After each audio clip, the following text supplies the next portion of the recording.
In 2016, California wife and mother Sherry Papini disappeared for 22 days. When she was found, she told authorities a detailed account of being kidnapped and tortured. Years later, in a stunning twist, Papini pled guilty to making false statements about what happened to her, setting off a media firestorm. Now, for the first time, Sherry Papini is telling her side of the story and revealing shocking new information. Sherry Papini, Caught in a Lie, an ID documentary event, Monday, May 26th at 9 on ID. Set your DVR.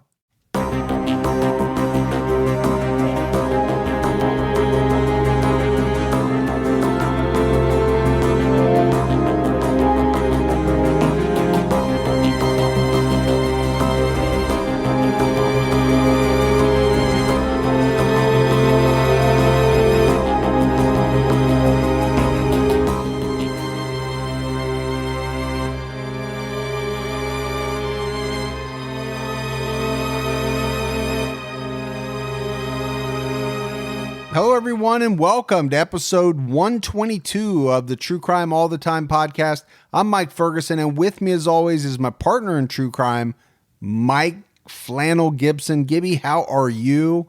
With another flannel on today, brother. I tell you what, man, it's a flannel type of day. It is flannel weather, so Yeah. I will give you that, and I won't go urban cowboy, rhinestone cowboy. I won't go any of that today. Yeah, they do snap. They do snap. Yeah. I wasn't even going to say it. But I know you wanted the people to know. Yeah. I wasn't even going to say It's a snapper. So how you doing, man? I'm good, man. How about you? No, I'm doing really good. Yeah? It's been a little crazy week. My youngest had her tonsils taken out a couple days ago. Yeah. So we've been, and I think it's been worse on her than we even thought it would be. Get her ice cream. Yeah, she's got everything, but she's just hurting. She looked like she was in pain. Yeah. I felt for her. Yeah, the first couple days, I think she was still on the really good drugs, maybe. She wasn't hurting quite as bad, Yeah. but Those good drugs help. they do. They do. That's why I kept my eye on you coming in. I'll keep my eye on you going out. I saw it, and I was like, You probably saw where they were. You scoped them out. I tried to walk around that way, but your wife cut me off. I was like, damn it. All right. All right, let's do our Patreon shout outs. Let's do it. We had Gemma, Hey, Gemma. Justin Pickett, Yeah, Justin. Brendan Taylor, Thanks, Brendan. Griselda Garcia, Griselda. Sarah Heim, Hey, Sarah. Kelly Ogle, Hey, Kelly. Jillian Samet, Oh, thanks, Jillian. Jim Landers, Hey, Jim. Elizabeth McKisson, Oh, there's the McKisson. Kimberly Carlin Sands jumped out at our highest level, KCS, thank you. Don Anderson, Hey, Don. Berglund Sif John's daughter. Well, I'm just going to leave it at Berglund. You like Berglund. I do. Melissa Bofonos, Hey, Bofonosa. Giggles, Giggles. Ben McMurrin, Hey, Ben. Megan Kenyon, How you doing, Megan? Ryan Schwartz. Hey, thank you. The Schwartz be with you. Yep. Vera Wolf. Hey, Vera. Jasmine Ammons jumped out at our highest level. Man, I like that name, Jasmine. Yeah, I do too. Katra Von Dees. Hey, Katron. Did you put an N on the end of that? Might have. Just for shits and giggles? Just- Or- Speaking of giggles. Giggles, yeah.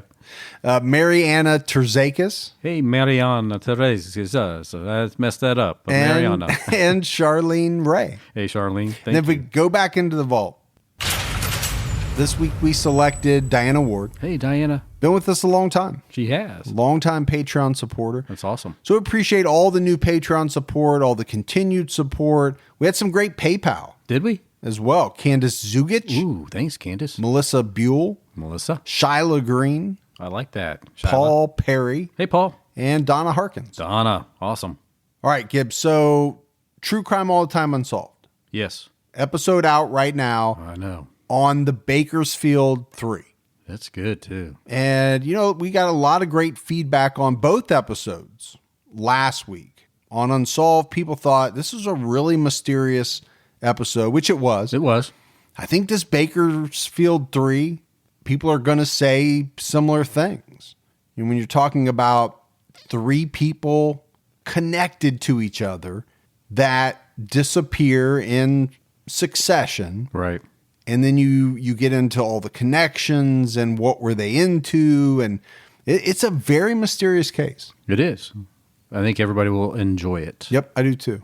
We've got, not this weekend, but next weekend, we have a brand new Patreon-only episode coming out. So if you're not signed up for Patreon, now's a great time. It's an awesome time. Don't forget CrimeCon. If you're going to purchase your badge on crimecon.com, use our code CrimeAllTheTime19. Book your room now. Book it now. Go to CrimeCon. Try to get a room close to Fergie. Hang out with us. Eat some beignets or beignets. Or beignets. There's a lot of people, Gibbs, that are telling you, I don't know if you've seen all the posts, but a lot of people talking about, oh, you can't have orange juice with a beignet. There's no way. That's going to taste horrible. Oh, And I haven't seen that. somebody gave you a suggestion, but now I can't remember what it was. It was a very specific drink. Oh, I think I've seen that where you can go in and you get like a freezy or Yeah, it was something very specific. yeah. So, I'll look it up when I get there. yeah, we might have to. You ready to get into this episode of True Crime All the Time? Well, absolutely. One day, what if I said, you know what? I'm not. I would say I'm going to have to do it on my own, and it's not going to be as good.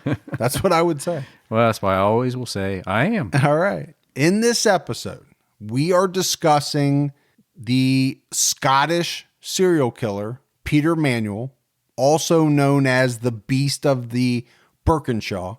He's one of Scotland's most infamous serial killers. You know, this guy terrorized Glasgow, Scotland, and the surrounding areas during the mid to late 50s. So we are going back a little ways. Yeah. He was convicted and hanged for 7 murders. But before they killed him, confessed to a bunch more. So that's why people think he's up there as far as, especially in Scotland, as being one of the most prolific. Sounds like he probably was. So I do think, like with a lot of the cases that we do, people are going to be asking themselves, how many people did Peter Manuel actually kill? And was he wearing a kilt? And was he wearing a kilt at any point in time? Sure. I think, honestly, the number could be as high as 20. Wow. Yeah, I really do. A lot of authorities have pegged it at like 18. Okay. But you always, there's probably, if it's that high, there's probably a couple more that they haven't absolutely connected. You know there is. So I said we're going to Scotland. And I think it's only fitting. I am the son of Fergus. It also gives me a great reason to say if it's not Scottish, it's crop. Oh, that was good. Yeah. Not a great accent. You can take my country, but you can't take my freedom. Oh, man, I love that movie. And it gives you a good reason to try out some Scottish accents. The key word was try. To try. So we have had a lot of requests for this. This is up there as far as the number of times it's been requested. For me to do my accents? No, for this Peter Manuel episode. And you and I have been wanting to spread out a little bit, venture into some other countries. We have been to Scotland one other time. Yes, we have. With Robert Black. I actually forgot about it. Somebody on social media had to remind me that we have been there. With 200 plus episodes. At a certain point, it gets hard to remember who you've done, where they were. Well, right off the top of your head. Sometimes you forget who I am when I show up. Sometimes I do. We have to talk to you for a little bit, and then you remember. I've never been to Scotland. Have you? I've never been to Scotland either. It is at the top of my list. I mean, I have heard that it's absolutely beautiful. Yeah.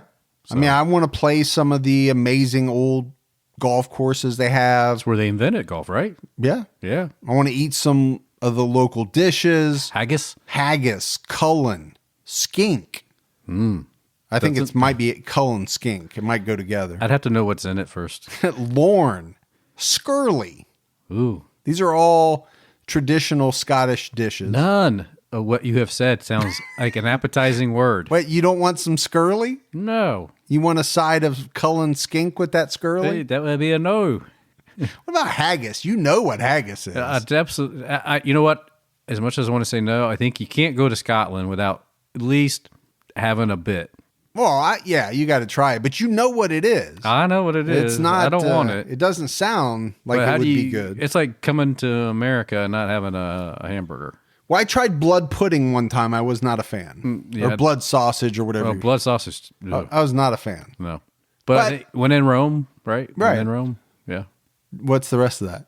Do what they do. Do as the Romans do. Yeah. So I think, you got to try some of those local dishes. Maybe we you and I could catch a glimpse of the Loch Ness Monster. Oh, it's there. It sounds like a fun trip. You think we could fit all that in? Yeah. Yeah, we actually need to do like a European tour. Like a European vacation? Yes. Yeah, we need to fly into London. Me and my family are looking for sex. I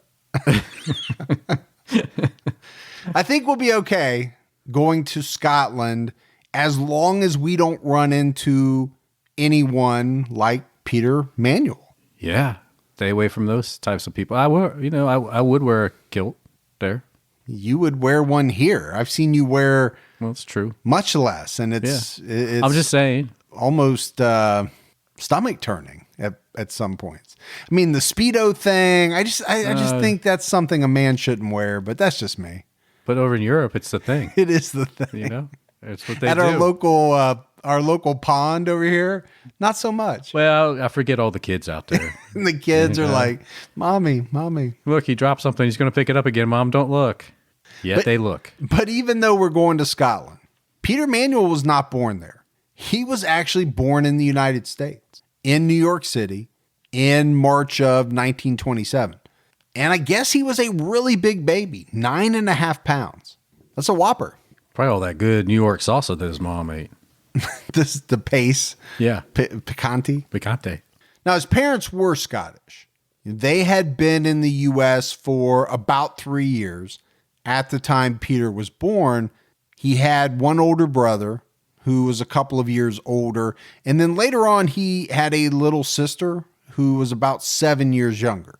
The family moved to my former town of Detroit, Michigan. Oh, yeah. Where Peter's father, Sam, worked in the auto industry. I don't know where else you would have worked. That was pretty much Back in the day. That was what you did. Peter's mother, Bridget, was a homemaker. Now, in 1932, the family decided to move back to Scotland. Peter Manuel was around 5 years old. So for one thing, it's the Great Depression. For another thing, I think Peter's father was sick. And so they felt like they would be better off going back to Scotland where they had more family, more support. Sure, makes sense. So Peter started school, right? He's young, but he had this strong American accent. He didn't have the Scottish accent like the rest of his classmates. He was laughed at. He was bullied. And I think from all the research, Peter Manuel was the type of person that wanted to excel. He had this desire to be better than everyone else. He wanted to stand out. You know, he was kind of like the all eyes on me type person. You know that person. Yeah, I'm sitting across from him. No, you and I are not those people, but you know who some of those people Oh, are. absolutely we do. So in school, he couldn't make that happen, right? Academically, he was behind some of the other kids. So I believe that this, and to a very large degree, the teasing, the bullying, it led him to start skipping school. He didn't want to go. Many of us have different reasons we skip school. And I think bullying is at the top of that list. I agree with you. Teasing, all that stuff. Yeah. But I really believe for Peter Manuel, it was about that, but it was also about the fact that he couldn't be the king. He couldn't stand out in this sea of, young kids. Academically, he couldn't do it. Yeah. So he was basically saying, hey, I can't beat these people. I'm just not going to go. When Peter was 11, the family moved to Coventry, England. But again, he's going to have the same issues in school. That's not going to change. There are reports that by the age of 12, he stopped going to school altogether. Now, I think in large part, that's because from about this point forward, he was always in and out of reformatories, juvenile detention centers, whatever you want to call them. Yeah. He was in trouble from 10, 11, 12 years old up until the day he died, off and on. Probably started off picking pockets. He was into petty theft for sure. He got into breaking into houses. Yeah. At a very early age. I mean, we're talking, 10, 11, 12. stealing from people, whether it was on their person or their house. Just like all those boys from the movie Oliver. That's a good reference. Yeah. I like it. I do think he became a pretty prolific burglar. Yeah. Could you be a good one? No, I don't think so. No. I'm too loud. Yeah. I walk loud.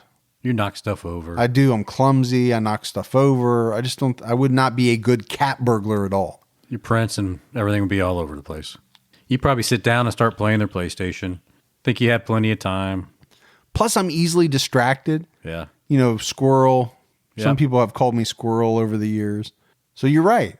I see a PlayStation. I think, I got 5 minutes. I can sit down. I can play a game real quick. 2 hours later, they're still there. And the police are there. But he did. He got into these burglaries, breaking into houses.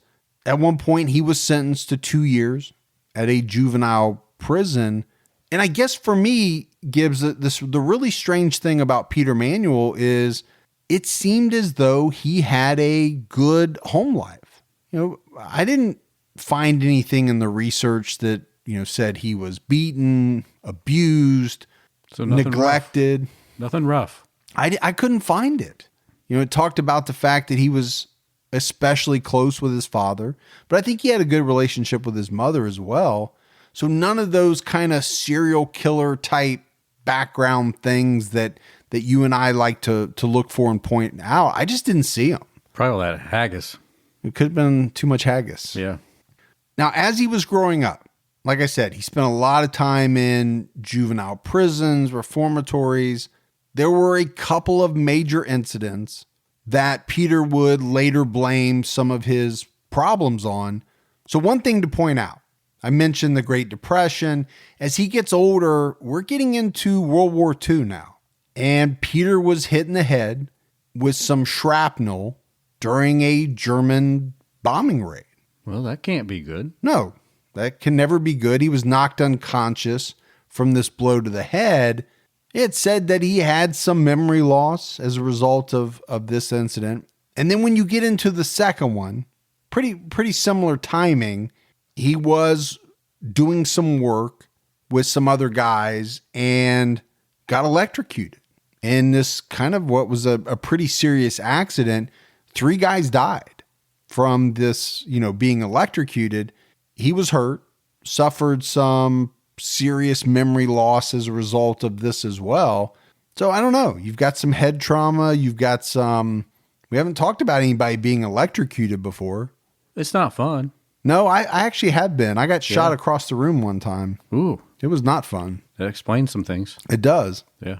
So he's growing up. He's a juvenile delinquent. Then in 1946, he would have been about 19 years old. Peter committed a series of attacks on women. So in March of that year, over the span of less than a week, he attacked 3 different women. He beat them all severely, and he raped one of the women. But the thing about Peter was he was very well known to police, right? Everybody knew who he was. They knew he was a troublemaker. He was a thief. He's one of those guys that they would always try to pin something on. Yeah, he was routinely pulled in. I think just about every time some crime was committed, they wanted to at least know where he was to see if he had anything to do with it. It wasn't that hard, I don't think, for police to figure out that he was involved in these 3 attacks. And he was convicted of the sexual assault, and he went to prison for 6 years. Not a very long time. No, not a long time, but when you're 19 years old, that's probably to do 6 years is probably no joke at 19. Yeah. And definitely longer than some of the other terms we've had to do. That's what I was going to say. I think it's somewhere between a slap on the wrist that we talk about in some episodes and where you'd like to see it. Because what is the right number? I don't know that we always know what the right number should be. But when somebody says, they've committed a horrible sexual assault and they beat a woman and they did all this, and then you and I find out that they did what? 3 months? Yeah. Suspended sentence, time served? That's not right. We know that's not right. Is 6 years right? I don't know. But it's better than nothing. Time already served. Exactly. Probation. By 1953, Peter was out of prison and he was living in Glasgow. And over the next couple of years, everything seemed to go pretty well that we know of, right, in his life. He had served his time. He had a job as a carpenter at one point. He also worked as a gas pipe fitter at other points. But he had an apartment, he had a car, and he had a woman in his life. I mean, you got to figure he's still in his 20s, right? Got a long life ahead of him. Sure. Can settle down, can be happy. Try to make the best of it. Sure. And he actually got engaged to this woman. Her name was Ann O'Hara. But I talked about Peter growing up, right? People thought he was odd. He craved attention. He wanted to be the center of attention. One of the things that came out about him was that he was fascinated by American gangsters. So we're talking John Dillinger, Al Capone, people like that. Dillinger was fascinating. He was. Yeah. The problem with Manuel, though, is I think he saw himself as one of these gangster-like figures. Apparently he would sit in bars and just tell stories to people. Stories that put him in this like bigger than life category. He would tell stories about his heroics in the war. Oh, those type of stories. Yeah. Even when he wasn't even in the war. Right. The problem was he wasn't in the war. He never even put on a uniform. He had stories about his connections to London's criminal underworld. Yeah, well, I'm connected to the Dayton underworld. Well, as you should be, as the Sausage King of Dayton. That's right. You're the That's how I move it. Quasi ipso facto leader of the Dayton underworld. Ipso facto. I put a lot of factos in there for you. But none of this existed, right? These are all just made up stories to make people think he was either more interesting, more of a badass, whatever you want to call it. To me, it seemed as though throughout his life, Peter Manuel wanted to seem to others to be more than what he was.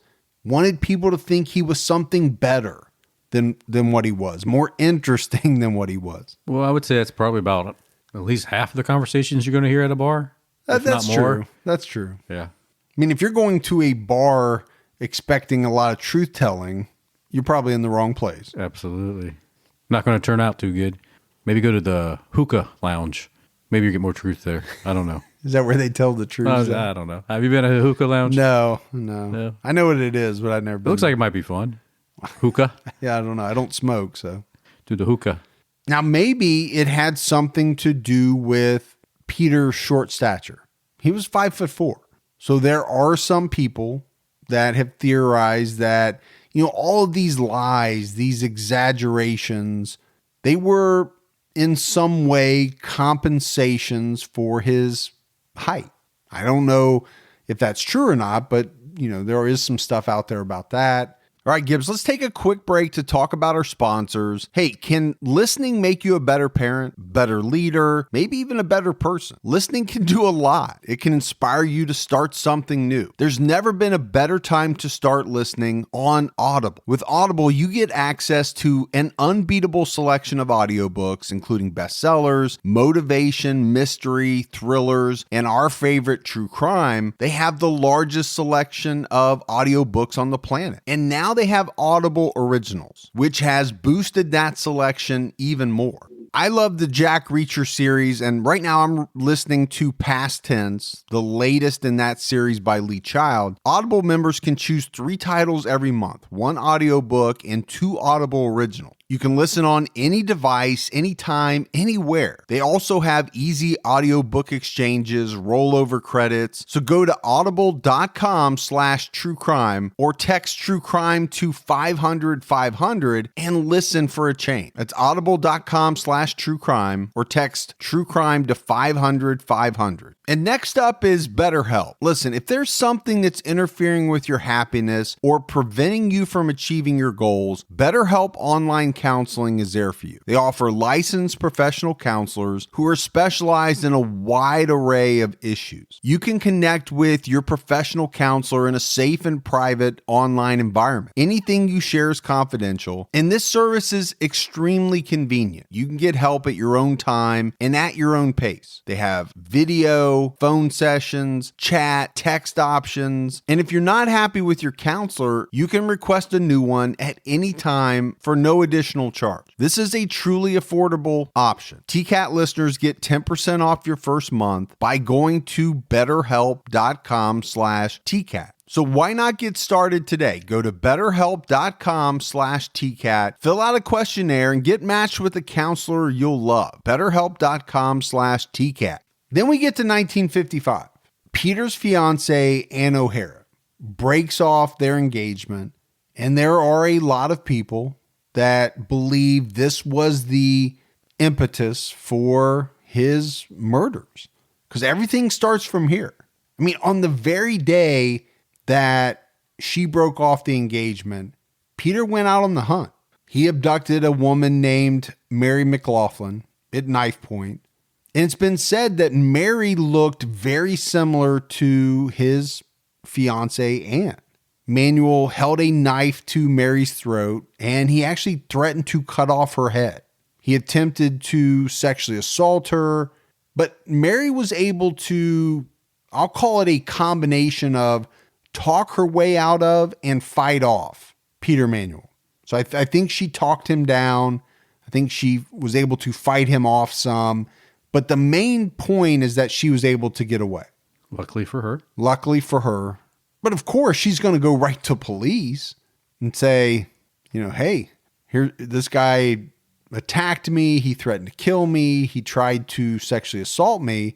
And Peter was charged with the crime. But in court, he defended himself. And there's a little foreshadowing here because this is going to happen later on as well. But this time, he won. The jury did not convict him of the crime. And I think, extremely rough on a couple of different counts, Gibbs. Number one, for the victim of that crime. Number two, for what we know is about to happen. In those situations, you wonder how much of what is going to come, the carnage that's going to happen, how much of it would have been prevented had Peter Manuel been convicted of this crime. No, I agree 100%. I'm sure it would have been greatly reduced. No, there's no doubt. Because it's not that much later that Manuel commits his first murder. Happened in early January 1956. 17-year-old Ann Nealons left her home in Glasgow, and she never returned. Her body was found a day or two later on the fifth hole of the East Kilbride golf course. Took her out on the golf course. Yeah, she had been beaten.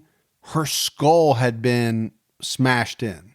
So at some point on the night she was killed, Ann encountered Peter Manuel. He murdered her by caving in her skull with some type of iron bar.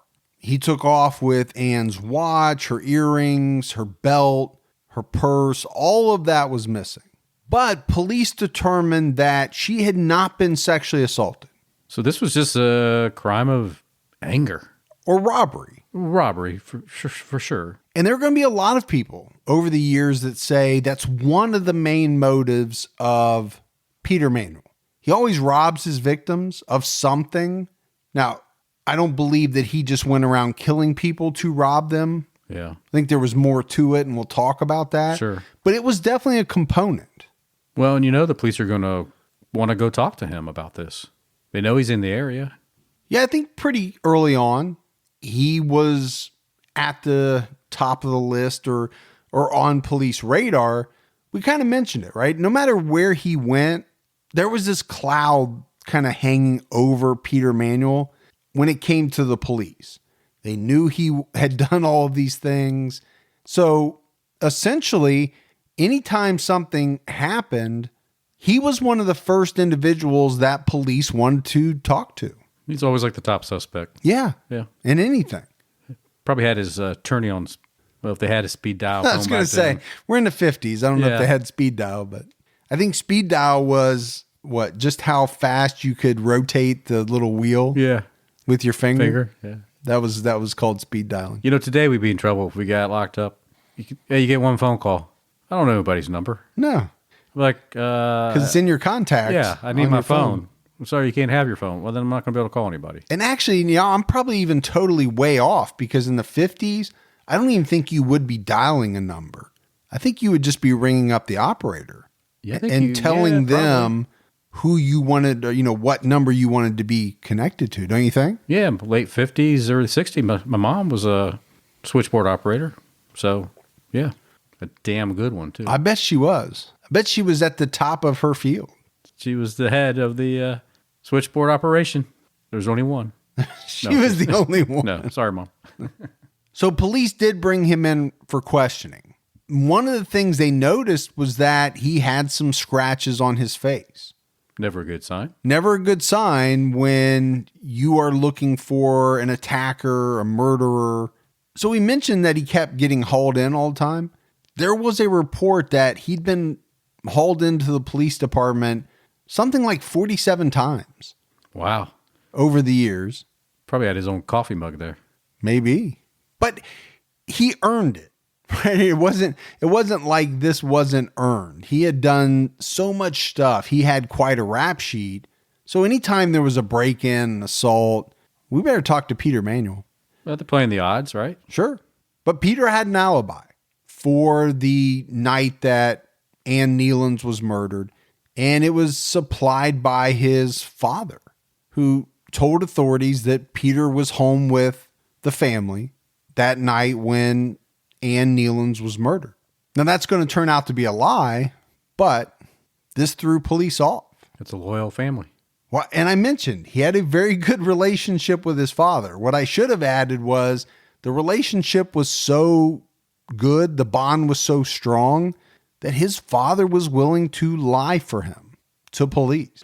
So 8 months go by before Peter struck again. This time he broke into the home of 49-year-old William Watt, his 45-year-old wife Marion, and their 16-year-old daughter Vivian. But William wasn't home. He was away on a fishing trip, but also in the house was Marion's younger sister, Margaret. So there were 3 women in the house, 2 adults, 1 16-year-old. Manuel broke in and shot all 3 of them. Right in the head. Right, point blank, at very close range in the back of the head while they slept. And it was their housekeeper that found the 3 the next morning in their beds. There were signs, according to the police, that the 16-year-old Vivian had been sexually assaulted. And I think very quickly, Gibbs, the police thought, we better talk to Peter Manuel. There's a chance that he had something to do with these murders. And they tried. It's not like they didn't try to find evidence on him. They tried. They just couldn't. And add on to that, the fact that he had another alibi for police when they came to talk to him. So they like him for some of this stuff, but he keeps falling off the radar because he's got an alibi. Well, he's got this, the loyal family helping him out. And they just don't have anything that can pin him to the murders. But then he gets busted for burglary, gets convicted on a burglary charge, goes to jail. So I think that also kind of caused him to fall off of the radar, out of sight, out of mind. He's in jail. The police are moving on to other suspects. And the person that they move on to, or they turn their attention to, is the husband, William, who had been on the fishing trip. So a couple of things. Police didn't think that he showed enough grief after being told of the murders. They brought him back to identify the bodies. They just didn't think he acted the way a grieving husband, father should act. But we've talked about that, Gibbs, right? No, not everybody handles all that stuff the same way.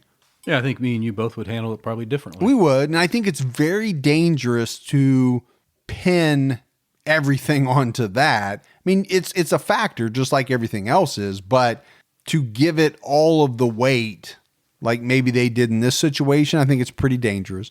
I mean, if I was out celebrating, if I was like giving cards out, to people when they came in, hey, I didn't do it, but hey, one less person to worry about in this world or whatever. That would be. What kind of cards are you giving out? I don't know. Welcome to my party card. No. Have you ever thrown a party? No, I don't throw parties. Okay. I have parties. Okay. When you've had these parties in the past, have you always handed out cards to your guests that say, welcome to my party? I'm just curious because I've never heard of that. No. Okay. I'm just checking. I'm just thinking what they might do in Scotland. Because maybe I'm doing it wrong. Hey, we got a buddy that when you go to his parties, he hands you a solo cup and a trash bag. So you pour your own drink and plastic cup and you take everything with you when you leave, your trash and all. Actually, he's pretty smart. Because he doesn't have to deal with all that. I don't think that's a bad idea at all. Yeah. But in this case, right, so the police start focusing on William Watt, but he has an alibi too. And it can be corroborated by the owners of the hotel that he was staying at. And police check on it and they say, yeah, he was here. But they want him. They want him to be the killer. Sure. And so I think the police, they really don't buy his alibi. Now, why they bought Peter's and not Williams, I think that's a question to ask yourself. Because they make the trip out to this hotel and back, and they figure out that round trip, you can do it in about 4 hours. So I think the thought process there was, well, how good is the alibi when somebody can, 2 hours here, 2 hours back, you're home, you commit the murders, you're back before, the next morning before anybody wakes up. Now, what didn't help William was that 2 different people picked him out of a lineup. That's not good. That's never good. Both of these people said that they saw him that night on the route somewhere between the hotel and his house. One guy was a ferryman who said that he transported Watt in his car that very night. That's damaging. The other thing that really kind of hurt him was that he admitted to police that he had been unfaithful to his wife. That didn't look good. Yeah, it's bad on his character. It is. I mean, it all amounted to him being charged with all 3 murders, and they put him in jail. But this is where things got very strange, because it's not long after William Watt goes to jail that his lawyer began receiving mail from none other than Peter Manuel. So Peter is sending William's attorney these letters from the jail he's in. And in the letters, he's saying, you know what? There's an inmate here with me that has confessed to the murders that William Watt is being held for. And Peter Manuel was able to provide very specific details of the murders because he was there. Right. He was the murderer. Yeah, so he had those details. But what it made it seem like was as though he was able to corroborate this man's story, when in fact it was his story and he was there. So it was about 67 days that police kept William in jail until they decided that they couldn't make it stick. They didn't want to move forward with prosecuting him. They let him go. Peter Manuel spent about a year incarcerated, and then he too was released. But it gets strange again, because after they're both released, Peter Manuel sought out a face-to-face meeting with Watt. He wanted to tell him once again about the real murderers. But we know who the real murderer was. It was Peter Manuel. Yeah. You would think at that point, you just kind of, things are quiet. I'm just going to leave it alone. But not this guy, right? He wants to sit down, look this man in the face after killing his wife. Yeah. Killing his 16-year-old daughter and killing his sister-in-law, his wife's sister. The other thing that's interesting is no coincidence, right? That things were pretty quiet around the area as far as murders go while Peter Manuel was locked up. There's always going to be some murders, but nothing like What they had been seeing. What they had been seeing. But after he got out, that wouldn't be the case. It wasn't long before he found his next victim. He murdered 36-year-old cab driver Sidney Dunn on December 8th, 1957. And they would find Dunn's body sometime later. Manuel had slit his throat and put a bullet in the back of his head. Manuel's next victim was 17-year-old high schooler Isabel Cook. December 27th, 1957, Isabel left her home to attend a dance in a neighboring town. She never came home. Police later found her underwear out in the field, but they still couldn't find her body. This sounds like it could be an unsolved case, but we know, of course, what happens. But no, I think you're right. I think it very well could have been an unsolved, because we're going to get into it later. He's going to lead them to her body, authorities. But if they hadn't caught him, or if he chose not to say, it'd still be... Maybe it could have been an unsolved still. But just a few days later, Peter murdered 3 members of the Smart family. So you had 45-year-old Peter Smart, his wife, 43-year-old Doris Smart, and their son, 11-year-old Michael. They had just celebrated New Year's Eve, which in Scotland, I guess, is called Hogmanay. Hogmanay? I'm going with Hogmanay. Hogmanay. And I had never heard of that before, so I had to look it up. And I guess it varies a little bit throughout the country, but basically it involves celebrations, but also gift giving, with a very special gift given to what is known as the first foot or the first footer. Okay. This is the first person to come to your house in the new year. And it was almost like people kept their doors open, maybe on a chain or something, well after midnight, going into the early morning to see who would come to their house. That's kind of the idea I got. Now, how true that is, I don't know. It talked about guests bringing coal, and then it would be your obligation to give them a drink. Seems like a pretty good deal. Yeah. Fair trade. Fair trade. Give me some coal, I'll give you a drink. Nothing wrong with a little bartering. But Peter Manuel shot all 3 members of the Smart family in their home on January 1st. But this one was different. He didn't leave right away. He didn't commit the murders and then just take off. He stayed in their house. He ate their food. He slept in their beds. Are we talking about? I know it sounds like the 3. Yeah. The big bad wolf. Was it the 3 little pigs? No. What are you thinking? Sounds like the bears. 3 little bears. Oh, 3 little bears, yeah. Except he didn't eat any porridge. He might have. I don't know. He ate their food for sure. Well, there you go. Maybe he did. He fed their cat some salmon. I saw that in an article.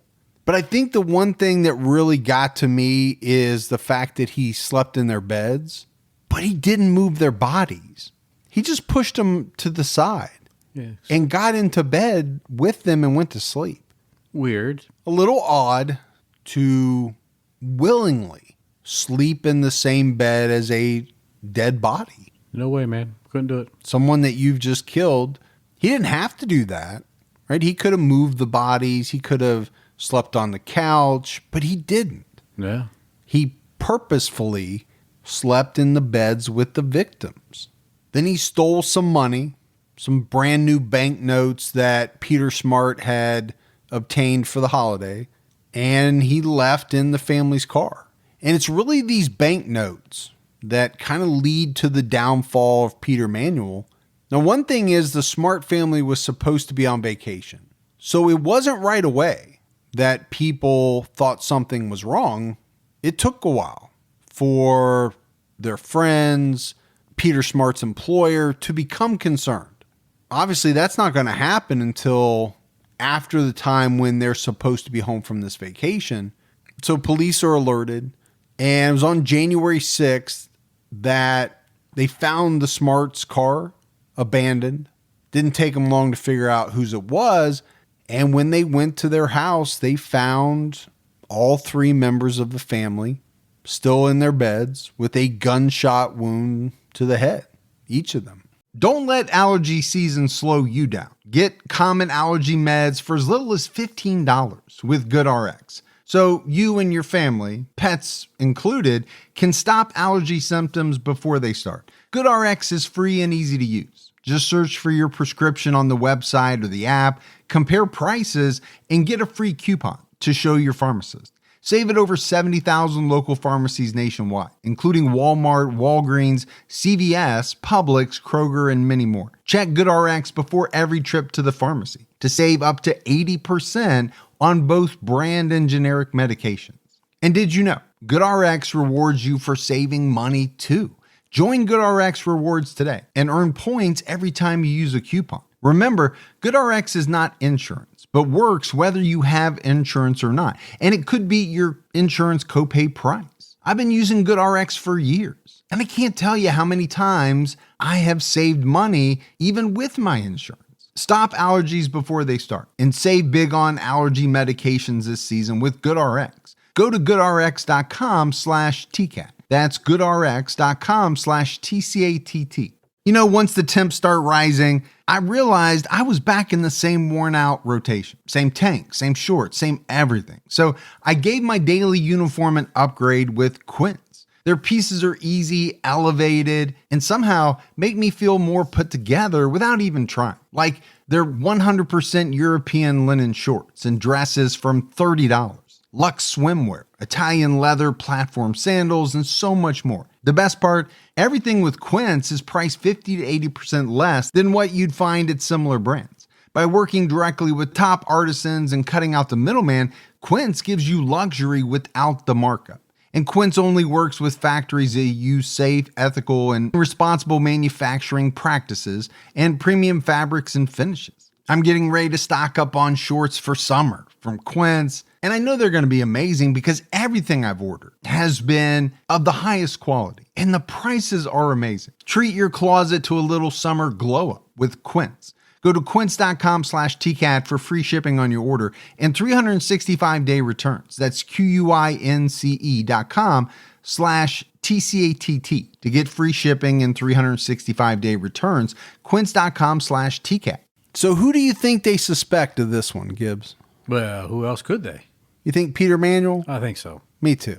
But they don't bring him in right away this time. They're going to change it up. Instead of tipping him off, they're going to follow him and try to gather some information on what he's been up to. And they learned a few things. They learned that he had been seen driving around in the Smart family car the day they were killed.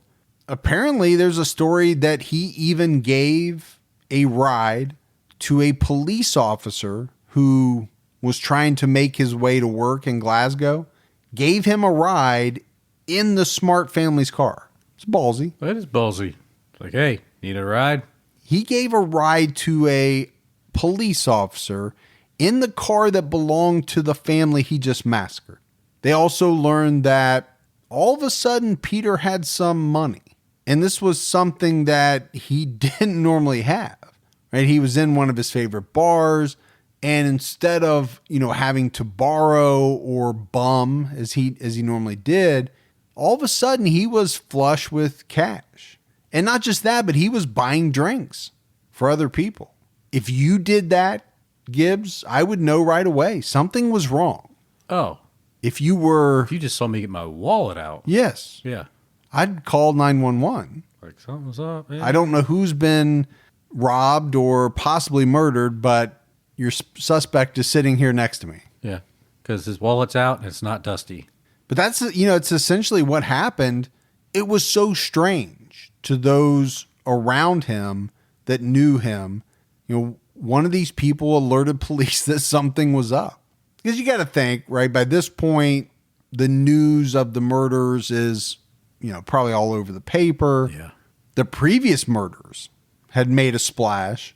So a lot of people were probably pretty wary. Then you have this guy who rarely had any money at all. And all of a sudden he's making it rain. I don't know if they made it rain back in the 50s. Oh, they probably did. He's doing the version of making it rain. Yeah. And it would, like I said, it would be these banknotes that police would eventually trace back to Peter Smart. And it really didn't take them long. It was January 14th that they arrested Peter at his parents' home. And obviously they bring him in for questioning. But I think at that point, he had probably been questioned so many times. To him, it was just like going to a second job. He probably didn't have a lot of qualms about it just because he had wriggled out of so many different things over the years, talked his way out of. He probably thought, you know what? It's not going to be any big deal. I'll tell him this. I'll tell him that. I'll be back home before you know it. Yep. Before the haggis gets cold. Before the haggis is cold. But this time's a little different. They had a little bit of evidence to throw at him. They questioned him for hours. And in the face of this evidence that they presented to him, he ultimately confessed to the 8 murders. And when he confessed to the murder of Isabel Cook, Manuel said, I tore off her clothes, tied something around her neck, and choked her. I then carried her up a lane into a field and dug a hole with a shovel and buried her. But he didn't stop there. He even led them to the farm where he buried Cook. Which we kind of talked about briefly. Yeah, you're right. This is the reason why it didn't turn into an unsolved case, right? Because he's going to lead police to her body. And it was dark. They were doing this at night. It was very dark. They had to use the police car headlights to illuminate the area. So you have Peter Manuel walking around this farm field. And he's pointing out things. He's telling police where to find her shoes. He said, there's one over here. There's one over here. And then all of a sudden he stopped. And police said, okay, all right, tell us where she is. And he said, she's right here. I'm standing on top of her. That's eerie. It is eerie. To me. So police dug down about 3 feet and they found the body of Isabel Cook. Manuel also led police to locations where he had thrown some of the guns into the river that he used to kill these individuals. Police were able to recover them. It's not looking good, Gibbs, for old Peter Manuel. Not looking good at all. Or young Peter. He's actually pretty young at this point. So he's charged with 8 killings. Ann Nealon's, the 3 members of the Watt family, Isabel Cook, and the 3 members of the Smart family. He was not charged with the murder of the cabbie. And I think I mentioned it up front. At the time, newspapers called Peter Manuel the country's worst murderer in 120 years. It's pretty bad. It is. Not a name you really want to be stuck with. I think it shocked people. I don't know if we'd be shocked today because we've heard about it a lot. But in the 1950s in Scotland, they were shocked. And they should have been, really. That somebody could, commit this high number of horrific crimes. They were also shocked when Peter didn't plead guilty. He had essentially confessed to everything. He told them where to find the murder weapons. He told them where to find Isabel Cook's body. But when it came time to plead, he pleaded not guilty. Well, his attorney probably got a hold of him by then, right? And said, hey, we're going to do not guilty. Yeah, I'm sure you're right. So the trial began on May 12th, 1958. Ooh, do they wear those wigs? The attorneys and the judge? I don't know. Probably. Yeah, it's pretty cool.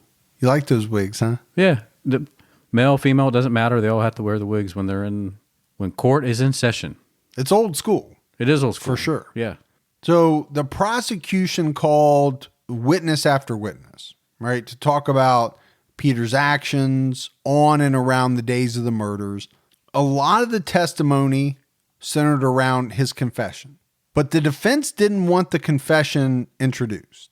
And they argued before the judge, without the jury present, that Peter's confession had been coerced by police. Yeah, but the detectives and the police will say it was given freely. We didn't coerce anything. Yeah, one detective in particular, a guy by the name of McNeil, he had been with Peter, very early on at the station, and he testified that Manuel said, quote, if you bring my father and mother here, after I have made a clean breast of it to them, I will clear up everything for you and I'll tell you where the cook girl is buried.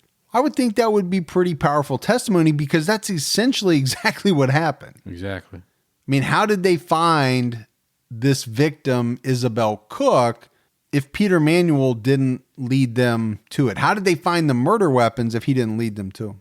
So the judge heard all the testimony about the confession, and ultimately he ruled it admissible. And the jury came back in. They got to hear all about it. The prosecution called experts that had examined Manuel's confession, and they said that this guy just didn't have an ounce of pity for his victims. He didn't show any regret for what he had done. They said that Peter Manuel killed because it made him feel powerful over his victims. He killed because it made him feel good. So that's why I kind of go back, Gibbs, to a couple of different reasons people gave for, why Peter committed the murders. I think robbery was one because he did rob people after he killed them. Sure. But I personally don't think that was the big one. Think it was the thrill? I do. I think it was the fact that he wanted to be all powerful. Go back to him wanting to emulate Al Capone, John Dillinger. He wanted to be this gangster. I think he got a rush when he killed people and he liked it. And I think he kept on doing it because he liked it. So at his trial, Peter had 2 attorneys defending him. But on the 10th day of the trial, after 140 witnesses had already testified. That's a lot of witnesses. It is a lot. He fired his attorneys and made the announcement that he was going to defend himself. There it comes. All so right. I had kind of said it was a foreshadowing that he did it early on. Yeah. So 10 days in, the majority of the trial is over, and he says, you know what? I got this. I'm going to do it all on my own. And again, I think one of the thoughts around why he would do this is because he wanted to be the center of attention at all times. He felt like he wasn't playing a big enough part in the trial. Right? His attorneys were getting to do all the talking. He wasn't doing the talking. It was all flashbacks to his early school years. Huh? Yeah, I really think that was a huge part of it. So here's a man that had dropped out of school at a very early age, probably didn't go past 11, 12 years old. He's now making the decision that he's going to duke it out with, the prosecutors, the detectives, the witnesses. This never goes good, Gibbs, right? Never. How many times have we talked about this? It never goes well. But the amazing thing is that most of the reporting on this case said that Peter Manuel was actually very good in court. Even the judge reportedly said that he was astonished at how well Manuel did in court with virtually no experience. It's pretty amazing. Apparently, he had been spending all of his nights in his cell reading law books. It must have been reading the right ones, too, to cover where he was at. Yeah. I mean, one of the newspapers, back during that time period reported that in one stretch, he spoke over 20,000 words in about an hour and a half. Wow. 152 minutes was what they actually said. 20,000 words. Unheard of. At another point in the trial, he spoke for 4 hours straight. Again, just something else that you have in common with a serial killer. This guy was very talkative. The gift of gab? You shared the gift of gab with Peter Manuel. That I cannot deny. And why would you want to? Why would I want to? So his defense was basically to say that police had conspired against him. They had coerced the confession out of him. But he's the one, right, that's going to get to cross-examine each and every detective, some of the officers, all of these people that he had come into contact with or had anything to do with his confession. So what he said was that the detectives told him that if he didn't confess, they would ruin his entire family. Oh, really? Yeah, not just him, his entire family. Take the whole family down. Yep. During the trial, he tried to cast a shadow back on William Watt for the 3 murders of his family, Manuel said to the jury, the only reason that he was even in jail was because he was looked at because of his previous run-ins. Like we mentioned, right? He's on the radar every time something comes up. Sure. Has to be. And then at a certain point, he called his mother to the stand to try to get her to say that police had coerced him both at the house and in the prison. Because she was there in 2 different instances. Right. But his mother was extremely religious. And she said under cross that her son had said, I don't know what made me do these things. Because obviously not only does he get to ask her questions, but the other side does as well. Sure. And she wasn't going to lie. It's pretty powerful too. It is. And I think it caught him off guard because, it was reported that he jumped up and said, you only thought you heard that, mother. She's on the witness stand. Yeah. Sounds like Norman Bates. Yeah. But she gave it right back to him and said, no, I'm sure I heard that. But no way is that the weirdest part of this trial, because Peter Manuel decided to testify. And you got to think about what type of scene this would have been. He's going to testify and have to respond to his own questions? Yes. Okay. It must have looked like someone talking to themselves out loud back and forth. I feel like it would be like a Jim Carrey type of movie. Exactly. He literally had to ask the questions as the defense attorney and then turn right around and give the answers to the questions that he just asked. And he was on the witness stand for 6 hours. So this is a 6-hour marathon of Jim Carrey going back and forth. Now, part of that time he was being cross-examined by the prosecution, but a lot of it was just him talking, asking, and answering questions. He spent a lot of time going through each one of the charges, denying that he committed each one of the murders. And at the very end, Peter Manuel gave his summation to the jury. It was said that he went nonstop for 2.5 hours. You got to be kidding me. Never, barely even took a breath. Speaking at what they calculated was a rate of 200 words per minute. Wow. 200 words per minute. If you're a great typist, you're probably in the what range? 90? Probably 90. That would be a very fast typist, 90, 100 probably. Now, I think any of us could say 200 words in a minute, but to average that for 2.5 hours? Yeah, I don't think I can, but... Well, I don't know. You're so talkative. Yeah. And so crisp and clear. That too. I just wish I could go back. I'd love to sit in the courtroom.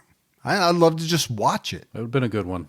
But in the end, he couldn't save himself because on May 29th, 1958, the jury deliberated for about 2.5 hours before finding Peter Manuel guilty of 7 of the 8 murders.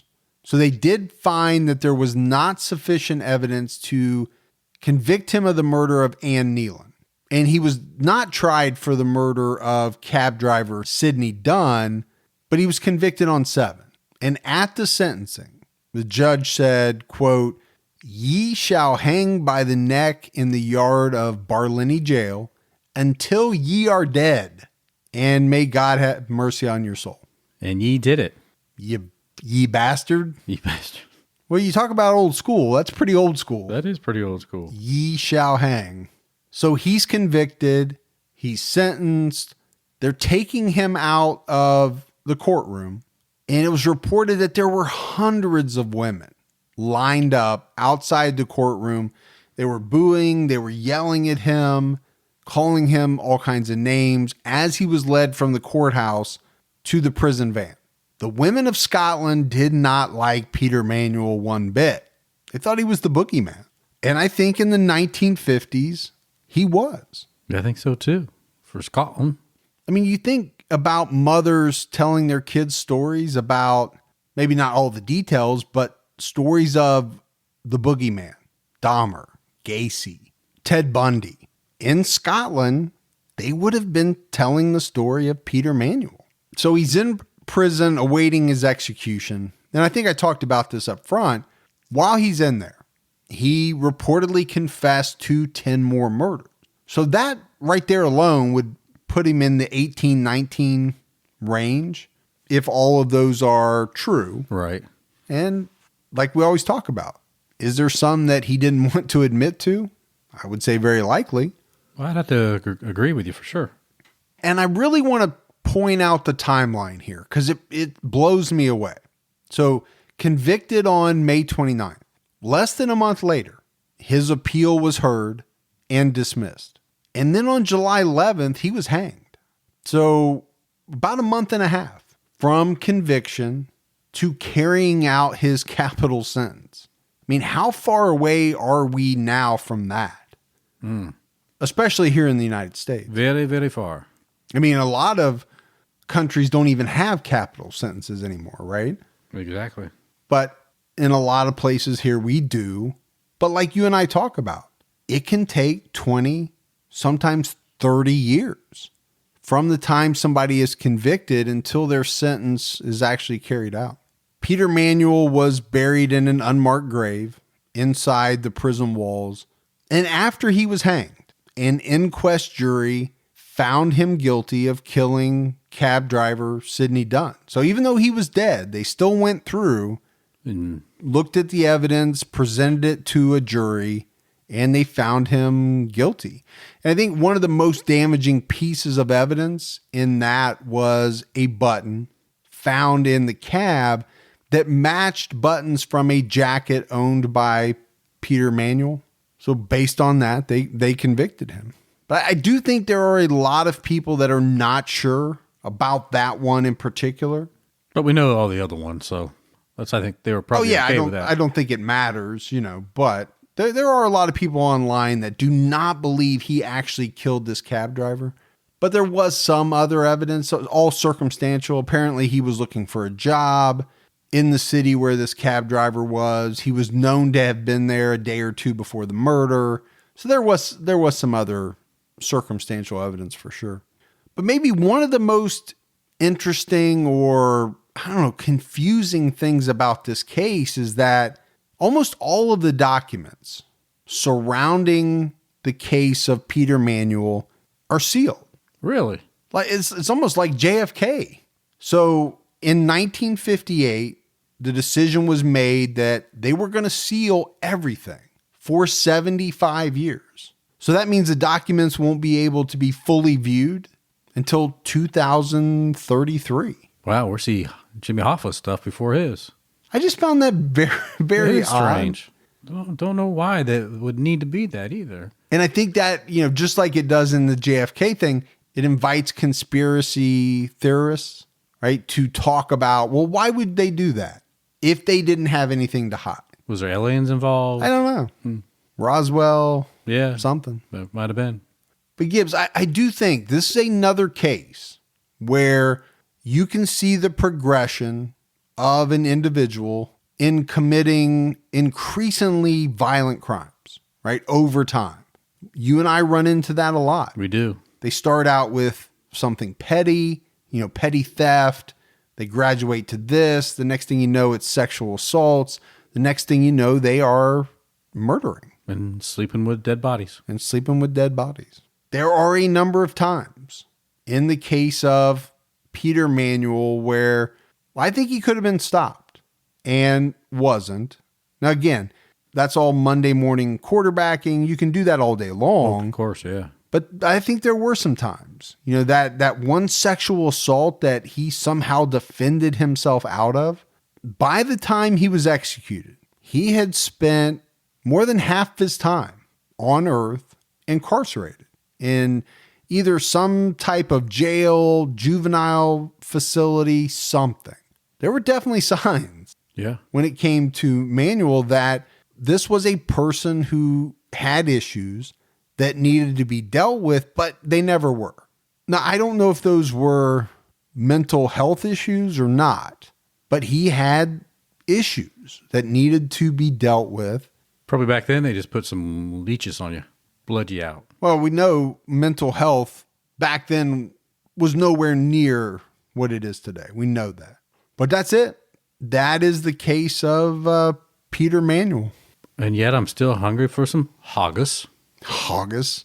He's a bad guy. Yeah. I think in any era. But when you look at him through the lens of 1950s, it makes him somehow even more of a monster. I don't know if that makes sense or not. Yeah, because you picture neighborhoods and people being like Mr. Rogers. Right. And the guys dropping off the milk and the crates and... Hey, Jimmy, how you doing? I'm doing good. How about you? Everybody's happy. Everybody's got a crew cut, and I don't know. There's something about it. It makes it seem worse. Not that it wouldn't be horrific today, but all right, we got some voicemails. You want to check those out? Yeah. Hi, this is Crystal in Amarillo, Texas, and I discovered your podcast a few weeks ago and find it so interesting, and I listen to it nearly every day at work. But I had to call in and leave a voicemail because on today's episode, which is not current, I'm behind, and I think this was about the Bernie, David and Catherine Bernie episode. Anyway, during the voicemail part, it just cracked me up because Gibby said y'all, and I'm driving home in my car, and I just commented by myself, oh, wow, I thought that was a Southern thing, so I thought that was really cool. And then the same thing, on another voicemail, you made a reference to Rand McNally map, the maps. Anyway, my boyfriend is named Randy, and I call him Rand, so I thought that was really cool because she went on to say how cool Rand was as a name or a word. Anyway, so I thought that was voicemail worthy. But I love the show. Keep it up. And I just have to say that I am Team Gibby Ferg, which is both of you, because the two of you just banter on together and make it work, and that's what is great. So anyway, have fun. All right, awesome. Team Gibby Ferg. Yeah. I've never heard that. Me neither. I've heard Fibby. I've heard Gerby. Really? Yeah. That's pretty cool. I never heard Gibby Ferg. What she didn't know is, y'all, that we had this plan that we would talk about Rand back in that day, knowing one day she would be a listener and hear it and be like, they must be talking about my Rand. My boyfriend. It was very calculated. And I remember you saying it. I know. It said, watch what happens. So she was cracking up about the y'all. So we are from Southern Ohio. Yes, right. And we're about as y'all as you can get. This far north. I'll say it that way. That's true. Hi, Mike. Hi, Gibby. This is Maria. I'm ringing from Ireland. I found your show about 2 months ago, and now I'm just listening back to back. I'm an insomniac, so it keeps me company at night. I would have known a lot about a lot of the cases that you cover on both of your shows, but you don't really have people to debate them with, so it's really cool listening to you guys. Like a previous listener, I too have a crush on Gibby's voice. I think it's fantastic what you're doing. It's really entertaining. You guys are really, really smart. We've got some interesting stuff in Ireland. We had a spate of missing women in the 90s. We have a kid called Trevor Dealey who went missing years ago. I'm sure if you guys looked into that, you would be able to find something interesting there. Anyway, thanks for the company. Thanks for the crack. Top of the morning to you, and keep your own time ticking. Bye. Oh, top of the morning to you. Exactly. Yeah. She's got a crush on your voice. Well, we hear a lot of people say that. Thank you. They don't hear it enough, but when they do hear it, they just play back. Absolutely. Absolutely. She'll be happy with this one because it's like right next door. This podcast, this episode, right next door. Scotland. You're saying Scotland is right next door to Ireland? I'm pretty sure it is. Yeah, I mean, there's water in between the two, but they are. Yeah, it's about as close as we can get without being in Ireland. I would agree with that. Yeah, but if we were in Ireland, it'd be cool too. Then we can kiss the Blarney. Is the Blarney or is it the Barney Stone? It's Blarney. Blarney with an L. Yeah, I don't think you should be kissing anything. Yeah, with that fever blister you got. Disinfectant. Let's listen to They'd be like, sorry, sir. Sorry. You're not allowed to kiss the rock. Actually, you know what? You can't come into Ireland. Yeah. Not with that. We're kicking you out now. Hey, Mike. Hey, Gibby. It's Andrea in Lafayette, Louisiana. I was just calling because I went on vacation to Tennessee, and they had the Alcatraz East True Crime Museum in Pigeon Forge, Tennessee, and it is amazing. And I just wanted to let all of the other listeners know that this museum's amazing. There was so much stuff I couldn't even look at it all. super informative, kid-friendly. They have a exhibit called The Heist where kids can, like, dip beneath lasers and go through this laser maze to steal an artifact. They have Ted Bundy's VW Beetle. They have John Wayne Gacy's clown costumes, signatures, and letters from other serial killers, Charles Manson's guitar. There's super informative things about pirates, the Old West, the medieval ages. It's just super fascinating, and I think any true crime buff would love it. So Alcatraz, East Pigeon Forge, check it out if you're in the area, and keep your own time ticking. And take your kids through it because it's kid friendly. It's kid friendly. Let me introduce you. This is Ted.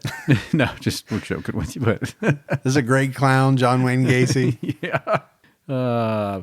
Maybe we should do a meetup in Pigeon Forge. That would be fun. We'll all meet up. We'll all go through this cool museum, true crime museum. Yeah, then we can hit the good old restaurants that are down there. And then we can play putt-putt on the side of the hill. Do the race cars. Take that tram that goes up the mountain. Yeah, do that thing where you hold on and you slide down the rope really fast. What do they call that? I call it rope burn. I don't know what you call it. No, when you go from one tower to the next tower. What do they call that? Zip lining? Zip lining, that's it. Yeah. We can When you line. slide down the rope really fast. Yeah, I was going to get there. Yeah, my kids like zip lining a lot. Yeah, we'll do some zip line. Hi, Mike and Gibby. My name's Michelle. I'm calling after listening to Diane, I can't remember her last name now, Stower. And I've been a nurse, the first, Stotty, that's what it is. Being a nurse, my first question was, I wonder if United Healthcare actually went and checked her patient panels to see if she wasn't killing patients first before she killed her family. I was just wondering if you read anything like that. Anyway, I love your show. I love everything. You guys are great. I'm Team Fergie mostly, but Gibby makes me laugh. Yeah, so that's it. Have a great day and keep your own time ticking. Woohoo! Woohoo! You could have been both. You had to say Team Fergie. Well, I'm Team Fergie too, but Gibby makes me laugh. Well, So we're just alike. there you go. I will say, I didn't say it up front, but we got a lot of feedback on the Diane and Rachel Stouty episode. Yeah. I think, like myself, and I think you too, Gibbs, but a lot of people are really weirded out, for lack of a better word, over these women. Number one, what they did and how vulnerable their victims were, and the fact that they were family members. But number two, the coldness. I heard a lot about that. You know, in the clips, you can really hear it.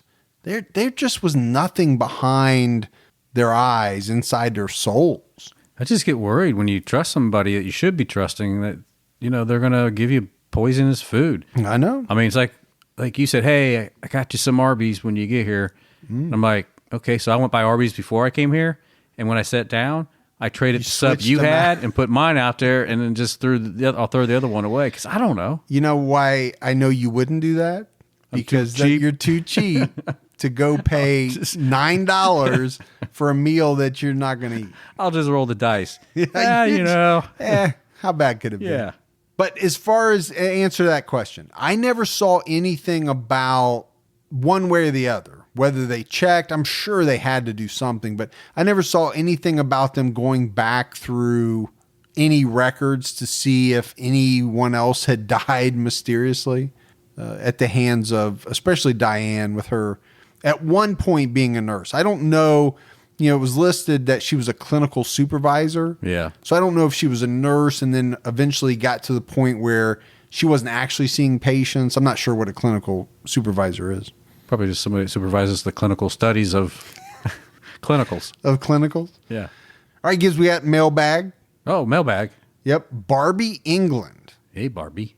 who was turned on to the show by her coworker, Mark. Thanks, Mark. So big shout out to Mark.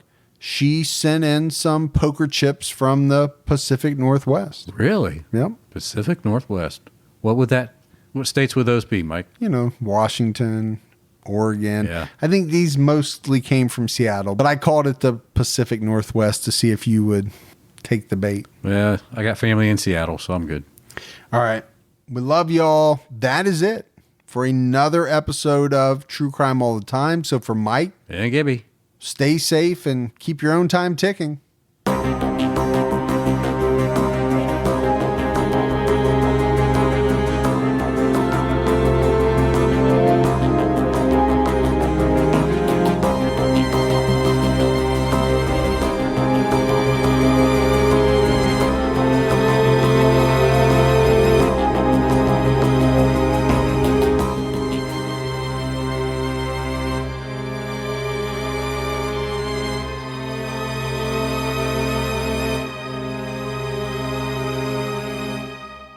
At the turn of the 20th century, rapid industrialization, urbanization, and political corruption were ravaging America. But soon, President Theodore Roosevelt and a diverse group of reformers known as progressives would fight back. Hi, I'm Lindsey Graham, the host of Wondery's podcast, American History Tellers. We take you to the events, times, and people that shaped America and Americans, our values, our struggles, and our dreams. In our latest series, we explore the Progressive Era, which came to be defined by Teddy Roosevelt and others who believed in a strong, active government that worked on behalf of all Americans rather than the privileged few. As the United States entered the 20th century, these progressives hoped to steer the nation in a bold new direction, to launch an era of reform to restore power to the people. Follow American History Tellers on the Wondery app or wherever you get your podcasts. Experience all episodes ad-free and be the first to binge the newest season only on Wondery Plus. Join Wondery Plus in the Wondery app, Apple Podcasts, or Spotify. Start your free trial today.